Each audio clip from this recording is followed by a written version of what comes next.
Let me ask you something that nobody has probably ever asked you this way. What is already in your hands right now? Not what you wish you had, not what you're going to look for when things get better or when you save enough or when the right opportunity finally comes. What do you have today? The knowledge, the space, the time, the skill, the relationship? The gift that you use every single day without realizing it has real market value? Because I've talked to so many Filipinos here and abroad who have been waiting for God to send a big opportunity from the outside, a new resource, a door that opens on its own, a visible miracle that changes everything. And while they were waiting, they had 8, 9 possible income sources sleeping right there in their own hands, not because they were lazy, not because they lacked faith, but because nobody ever showed them how to look at what they already had with eyes of stewardship. There is a moment in the book of Exodus that very few people read as a business lesson. Moses is standing before God. He is afraid. He is completely convinced he doesn't have enough to fulfill the calling placed on his life. And God asks him a question that sounds simple but carries the weight of a revelation. What is that in your hand?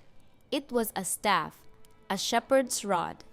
The most ordinary, most common, most overlooked object a man in the desert could possibly carry.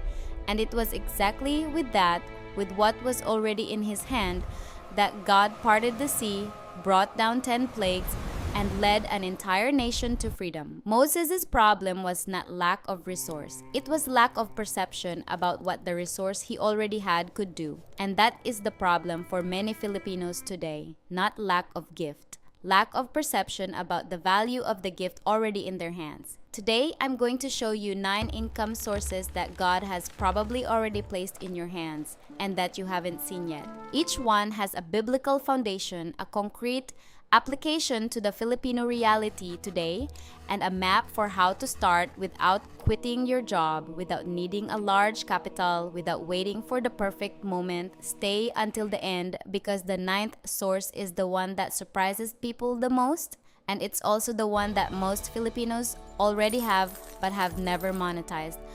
Before the 9 sources, I need to establish one principle that changes everything. Luke 16:10. Whoever can be trusted with very little can also be trusted with much.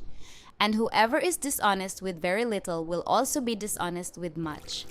That verse is not just about character, it is about economic progression. The biblical pattern is not receive much and then be faithful. It is be faithful with what you have now, and the much will be entrusted to you. That changes everything because it means the right question is not, what would I do if I had enough capital? The right question is, what can I do right now with what I already have? And the answer is almost always more than you think. Write in the comments right now, Lord, show me what is already in my hands. Because that perception, seeing the value of what already exists, is the first step toward everything else. The first source, the technical knowledge from your current job. Job 36:4. Be assured that my words are not false. One who has perfect knowledge is with you. 10 coins is too There is a much. cruel I'll give you irony in the 6. working life of so many Filipinos. They spend years, sometimes decades, developing a specific technical skill inside one company. They learn to operate a system, solve a particular kind of problem, master a process, and every week they give that knowledge exclusively to one employer in exchange for a fixed salary. The knowledge belongs to them, but only one person benefits from it. Here in the Philippines, whether you're in a BPO in Ortigas, a hospital in Cebu, a manufacturing plant in Laguna, or a shipping company in Manila, you have built expertise that has enormous market value outside the walls of your current employer. The BPO team leader who can train new agents could offer private coaching to fresh grads preparing for call center interviews. The hospital nurse who understands medication protocols could consult for smaller clinics. The manufacturing engineer who knows quality control could advise small factories that can't afford a full-time engineer. The accountant who processes payroll for a corporation could serve 10 small businesses on the side. In Pasig, a man named Nico had been working as a network administrator for a mid-sized company for 11 years. He knew the systems that most small and medium enterprises needed, but couldn't afford a full-time IT person to manage. He started offering IT support services to small businesses in his area, evenings and weekends only. He charged 3,000 pesos per month per client for remote monitoring and basic support. In 4 months, he had 7 clients, 21,000 pesos a month, without leaving his day job. The instruction map, first step, write down every skill and knowledge area from your current job that someone outside your company would pay for. Don't filter yet, write everything. Second step, identify who needs it. Small businesses, clinics, churches, professionals, barangay organizations, neighbors. Your first client is almost always within your existing circle. Third step, define a specific service. Not, I do everything in my field, but I solve this specific problem for this specific type of client. Specialization earns more and attracts faster. Fourth step, price it seriously. Research what the market pays for that service in your city. Don't charge less out of fear. Charge the fair price from the beginning. Fifth step, start with 2 or 3 clients outside working hours. Don't resign from your job before confirming the service generates consistent income for at least 3 consecutive months. The second source, the physical space you already have. Proverbs 31:16. She considers a field and buys it. Out of her earnings, she plants a vineyard. The woman of Proverbs 31 didn't wait for the perfect property. She looked at what was available, assessed its productive potential, and acted.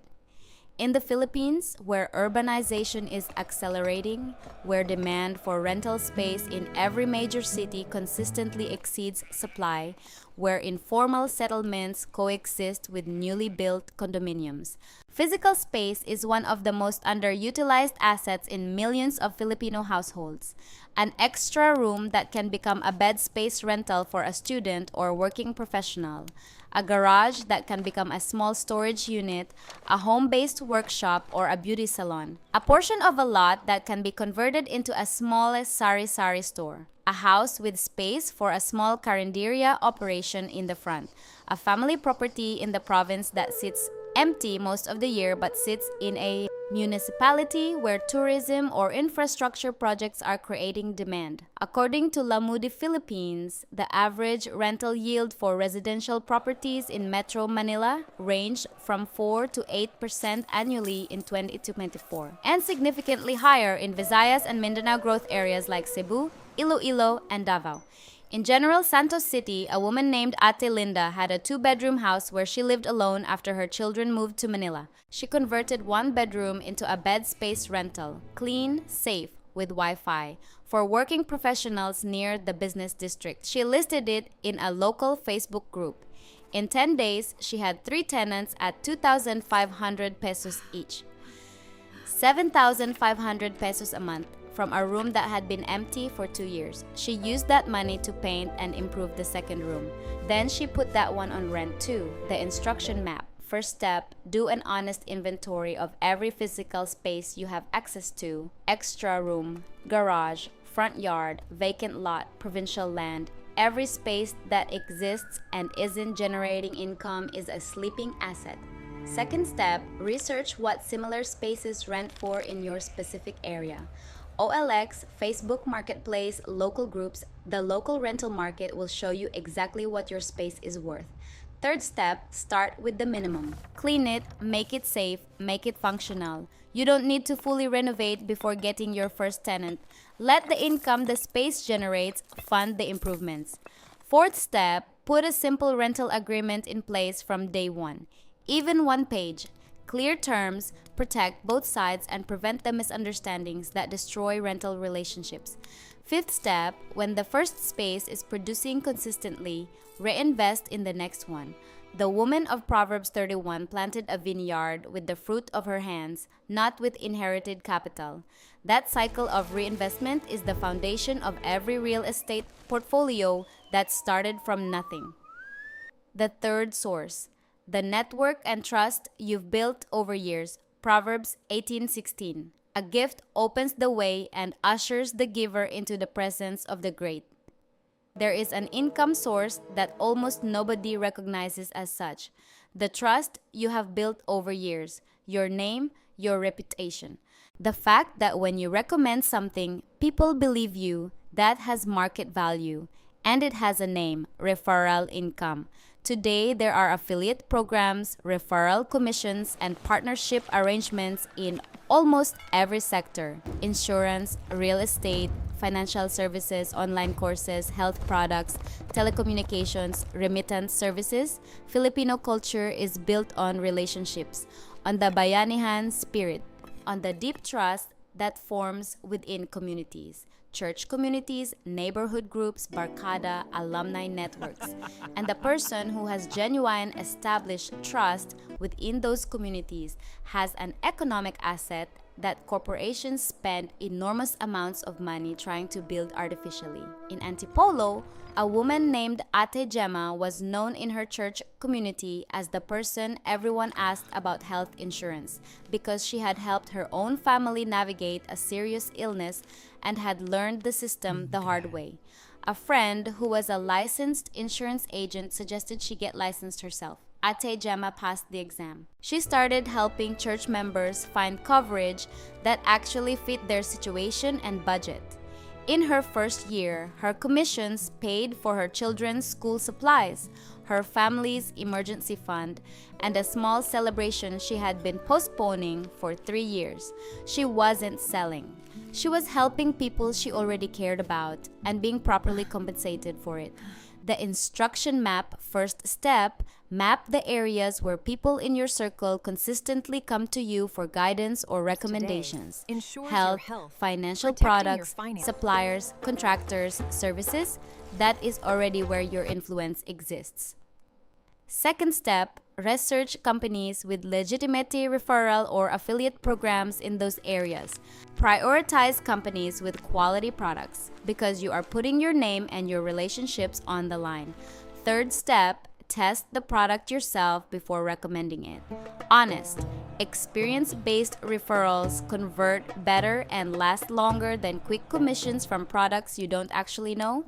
Fourth step: keep the relationship as the priority, not the commission. The Filipino who refers out of genuine desire to help builds a trust network that generates income for years. The one who refers only for the commission loses credibility at the first problem. Fifth step: track and measure. How many referrals did you make? How many converted? How much did it generate? Those who don't measure don't know if they're growing or just staying busy. The fourth source: the manual skill you use at home. Exodus 31:3-4. I have filled him with the Spirit of God, with wisdom, with understanding, with knowledge, and with all kinds of skills, to make artistic designs for work in gold, silver, and bronze. God filled Bezalel with the Holy Spirit for manual work, not for preaching, not for prophesying, for building, crafting, creating. Manual skill is anointed in the Bible. And there is a question you need to answer honestly. What do you fix, build, create, or produce at home that neighbors and acquaintances always ask you to do for them too? That question locates a skill you've normalized, one that feels obvious to you, but that has significant market value. Here in the Philippines, the demand for reliable, skilled tradespeople and artisans consistently outpaces supply. The plumber who actually shows up, the seamstress whose alterations fit perfectly, the carpenter who builds exactly what was agreed, the tatay who can fix any appliance that breaks. And beyond traditional trades, there is a massive and growing market for Filipino artisanal products: handmade bags, banig weaving, macrame, custom furniture, handmade soaps and candles, native Filipino craft that carries cultural identity and is sought after both locally and internationally.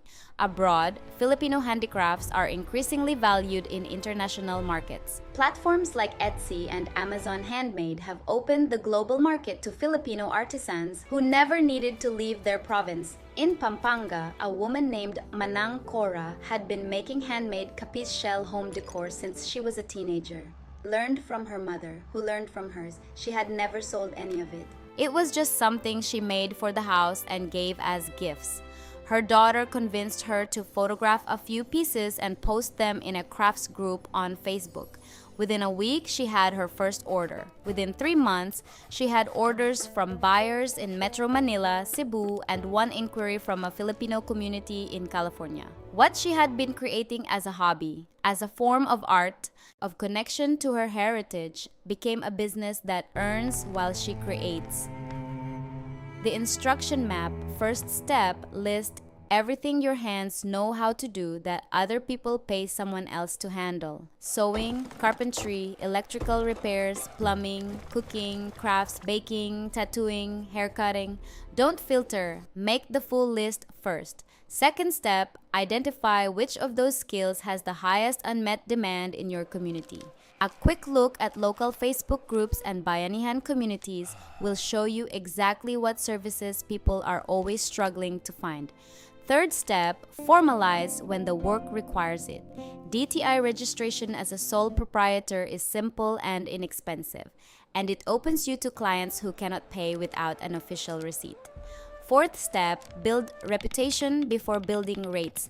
Your first independent work should be your best, not necessarily your most profitable. The reputation of someone who delivers what was promised on time at the agreed price, that reputation travels by word of mouth without any advertising cost. Fifth step, specialize within the craft. The artisan who does everything earns generalist rates. The artisan, who is known as the best capiz lampshade maker in Pampanga or the best banig weaver in Leyte, commands premium pricing because scarcity and excellence are the foundation of premium value. The fifth source, the story of what you've overcome, Romans 8:28. And we know that in all things God works for the good of those who love Him. All things, including the hard ones, including what you survived and what now seems to have nothing more to offer. Your story of overcoming has market value. I am not talking about selling pain. I am talking about something far more noble.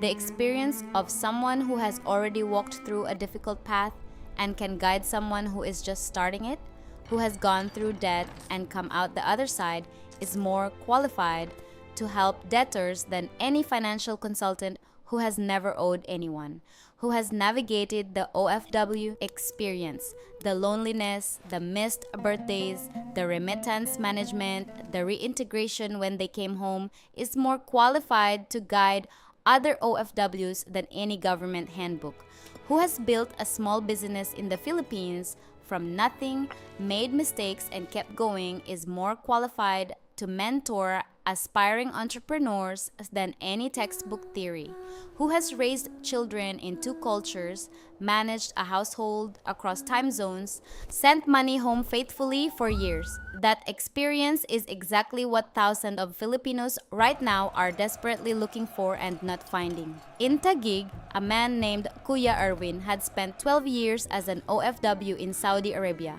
He had made every mistake, sending too much home, leaving nothing for his own retirement, losing money to investment scams that targeted OFWs, coming home with less than he left with. When he returned for good, he started a small Facebook page, sharing what he had learned, not as a financial expert, but as someone who had been burned and figured out what worked. In 8 months, his page had 40,000 followers. Other OFWs and their families were sharing his posts because he spoke their exact experience. He now runs paid financial workshops for OFW communities, online and in person, and consults for families navigating return migration. The story he thought was just pain became the most authentic product he could ever offer. The instruction map, first step, identify the biggest challenge you have already overcome. It doesn't need to be spectacular. It needs to be real, and it needs to be something that others also face. Second step, map what you learned in that process that nobody taught you. You had to discover it yourself. That gap is your differentiator. Third step, choose a delivery format. One-on-one consultations, small group workshops, Facebook Live sessions, online content, community talks at your church or organization. Start with the simplest format that matches your natural strengths. Fourth step, don't wait until your story feels big enough. Whoever is 2 steps ahead of someone can guide that someone. You don't need to be an expert, you need to be honest and to have walked the path. Fifth step, document the method that worked for you. What did you do first? What would you do differently? What were the turning points? That documented map is the core of your service and can eventually become a guide, a course, or a digital product that earns while you sleep. The sixth source, the spiritual gift you've been giving away for free. 1 Peter 4:10.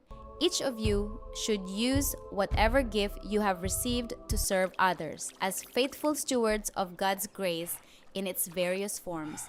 Faithful stewards, not hoarders. Not people who hide the gift so it doesn't get damaged. Faithful stewards who make what they have produce more than they received.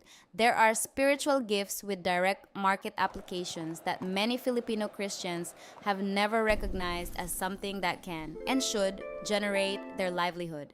The gift of exhortation becomes coaching, counseling, and mentorship. The gift of teaching becomes classes, courses, and training programs. The gift of mercy becomes caregiving, emotional support, and community service. The gift of administration becomes management consulting, organizational development, and advisory services for churches and nonprofits. The gift of wisdom becomes consultancy, conflict mediation, and leadership accompaniment. In Mandaluyong, a man named Pastor Ben had what his congregation called the gift of counsel. People always came to him with marriage struggles, family conflicts, work problems. He would listen, ask the right questions, and people would leave with clarity. A younger leader in his church challenged him to formalize this. Pastor Ben was hesitant. I'm not a licensed psychologist. I don't have a diploma for this. The young leader was direct. You're not replacing the psychologist. You're offering something different, biblical-based accompaniment for people who specifically want that. Pastor Ben took an online pastoral counseling course. He started taking clients at a modest fee. Within a year, he had a waiting list. Today, he sees 8 people per week, refers to licensed therapists every case that exceeds his competence, and has built a practice built entirely on a gift that his community had always recognized, but that he had never seen as a livelihood. The gift he had been giving away for free was underutilized, not because God had not provided, but because he had not yet seen that faithful stewardship of the gift included being sustained by it. The instruction map, first step, identify the gift that people most consistently seek from you outside church services and formal settings. What do they ask for when they need help? Counsel, teaching, organization, care, creativity. Second step, research whether there is a recognized service format on the market for that gift. Pastoral counseling, Christian coaching, advisory services for religious organizations, leadership training, retreat facilitation. Third step, seek complementary formation that legitimizes the service. A specialization course, a certification, mentorship from someone who already does this professionally. The formalization of knowledge increases client confidence and justifies higher compensation. Fourth step, start by charging a modest fee and adjust as demand grows. Charging does not diminish the gift. It legitimizes the service and filters those who are genuinely committed to the process. Fifth step, Establish clear ethical boundaries from day one. What you do, what you don't do, who you refer onward. Service rendered with integrity grows by referral. Service that exceeds the provider's competence destroys reputations. The seventh source. The time you don't realize you have Ephesians 5:16. Making the most of every opportunity because the days are evil. Making the most of it, redeeming it. Recovering the value of something that was being wasted, that instruction is not just spiritual, it is economic. According to the Philippine Statistics Authority's Time Use Survey, the average Filipino spends more than 3 hours daily on social media and passive entertainment outside work hours. 3 hours per day is 21 hours per week. 21 hours per week is more than half a full-time job's worth of productive capacity. What could you build with half a full-time job's worth of extra time every week? In Caloocan, a woman named Ate Joy worked as a cashier at a supermarket from 7 in the morning until 4 in the afternoon. She would come home, eat, and spend the rest of the evening watching videos on her phone until she fell asleep. One day, she calculated it was about 3 hours every weeknight plus 5 hours on Saturdays. Nearly 20 hours a week. She decided to use 90 minutes every evening to learn basic graphic design through YouTube tutorials. In 5 months, she was doing simple design work, social media posts, flyers, basic logos for small businesses and church organizations. She charged 500 pesos per design, 3 to 5 designs per week. 1,500 to 2,500 pesos a month from time that had been disappearing into her phone screen. She never quit her cashier job. She redirected time she already had. The instruction map, first step, for 1 week, honestly track where every hour of your time goes, outside of work and sleep. Not to judge yourself, but to see clearly. Second step, identify blocks of time that exist but are not being used productively. The jeepney or MRT commute, the lunch break, the early evening before the household settles, the early morning before everyone wakes up. Third step, choose one skill to develop in those blocks. A skill that within 6 months can generate income. Graphic design, video editing, writing, basic web development, social media management, transcription, virtual assistants. Fourth step, use freelance platforms to find your first clients once you have a basic skill level. Upwork, Fiverr, onlinejobs.ph, and local Facebook freelancer groups are accessible starting points for virtually every type of remote service. Fifth step, reinvest a portion of what you earn back into learning. Every peso invested in sharpening your skill in that specific area returns multiplied as capacity to charge more and serve better. The eighth source, the access to markets that only you have. Acts 16:14. One of those listening was a woman from the city of Thyatira named Lydia, a dealer in purple cloth. She was a worshiper of God. The Lord opened her heart to respond to Paul's message.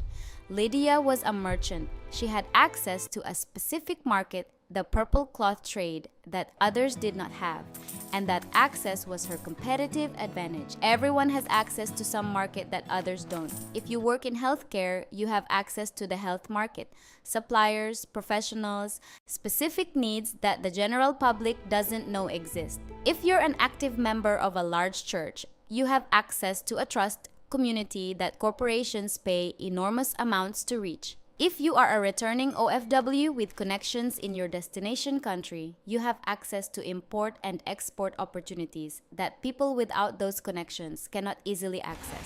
If you have spent years in a specific industry, garments, food manufacturing, logistics, construction, you have supplier and buyer relationships that took years to build and that have real economic value. If you are a Filipino living in a province that is becoming a tourist destination, you have access to a flow of visitors that merchants from other regions cannot reach. Access is an asset. And many Filipinos have privileged access to valuable markets without ever having thought of it as an economic resource. In Iloilo, a woman named Nene had worked as a hotel concierge for 16 years. She knew every tour operator in the region, every hidden beach, every local restaurant that was worth the travel, every festival calendar, every government holiday that created demand for accommodation. A tourist family once asked if she could organize a customized itinerary. She charged 1,000 pesos. The family said it was the best investment of their entire trip. The referral brought more clients. Nene built a personal travel consultancy service without leaving the hotel. What she knew and who she knew was the asset. She simply needed to see it. The instruction map, first step, map which market or community you have privileged access to because of your profession, location, church role, or life history. Not just what you know, but who trusts you and who you can reach that others cannot easily reach. Second step, identify what specific need that market has that outsiders cannot serve with the same quality or trust that you can.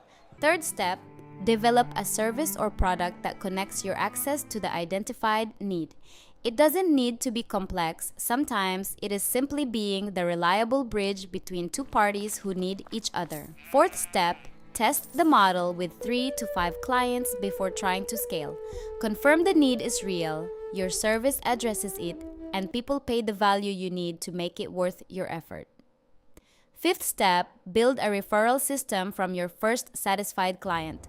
In markets built on access and trust, referral is the most powerful and most sustainable growth channel that exists. The ninth source, the ability to create content about what you already know. Habakkuk 2:2. Write down the revelation and make it plain on tablets so that a herald may run with it. Write it down, declare it, make it accessible. That instruction was given thousands of years before the internet, but it describes with complete precision what every digital content creator does today. The ninth source, and the one that surprises people the most, is the ability to document and share what you already know in a way that others can learn from. And here is the part that most people don't believe until they see the numbers. You don't need a massive channel. You don't need to be an influencer. You don't need the charisma of a television host. You need real knowledge and the willingness to share it consistently.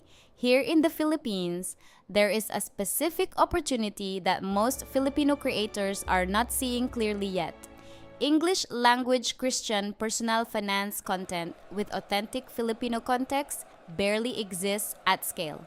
There are massive channels about Filipino food, Filipino travel, Filipino family life, but a channel that applies biblical financial principles to the specific realities of Filipino life, that addresses OFW remittance management, balikbayan investment strategies, how to start a small business with limited capital, how to build wealth when you're supporting your whole family. That content does not exist in volume in English with Filipino authenticity.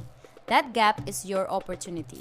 A channel with 8,000 subscribers in that specific niche can generate between $300 and $1,500 per month in combined income from ads, affiliate programs, and digital products. An ebook for $15 about how a Filipino family earning 30,000 pesos a month can start building assets with 50 sales per month generates $750 per month automatically. In Mandaluyong, a financial advisor named Rafi had been giving free advice to friends and church members about budgeting and basic investing for years.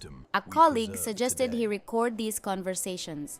He posted his first video, 10 minutes, phone camera, no editing, about how a Filipino household can start investing with 500 pesos through a Pira account.